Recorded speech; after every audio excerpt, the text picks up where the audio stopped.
तो यार बहुत याद आवता। बाबूजी से कहा यहाँ से हमके निकालें। बबुआ विष्णु, अरे विष्णु अरे सुना तारे।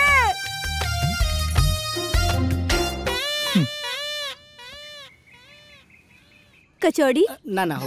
ओके कचौड़ी, रउआ की कचौड़ी दी। हाँ रखा रखा रखा। जीजा डबलिंग के एक और था। अरे ना, अरे कितना खाई अरे भाई। खाई खाई खाई। पापा रउआ के कितना किया होती है। बबलू तारा के। बढ़िया, बहुत बढ़िया। कुछ और चाहिए? जीजा जी ला ला ला बेटा, बहुत हो गई बा। फोकट के बा खा। वैसे जीजा जी खाना आज दीदी बनौले बाड़ी, कैसन लागत बा? बताई।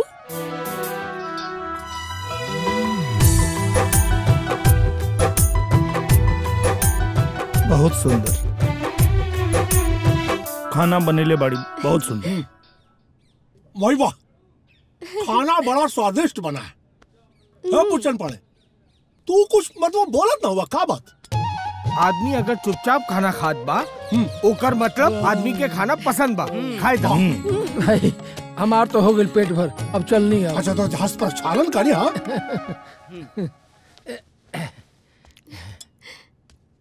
जीजा डबलिंग चला, लड़का लोग के आपस में बात करे था। अरे लेकिन खनवा तो खैबा ना नहीं है भाई। अरे सींग कटवा के पछड़ा में शामिल होत बड़ा का, समझा करा बात के।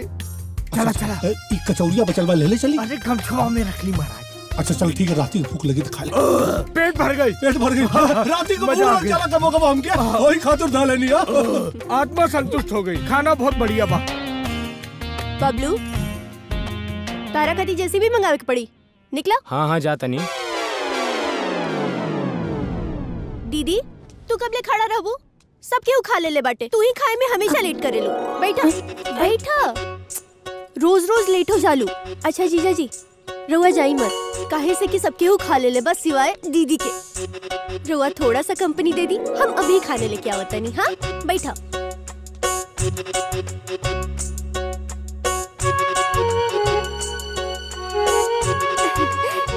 लीन खाना और खाई। और जीजा जी ई दीदी के अरे दीदी के कंपनी दी। एक्चुअली हमरा पास बहुत काम बा, बर्तन धोए के बाद तो हम जाते नहीं। और तू अच्छा से खा। पेट तो भर गइल बा।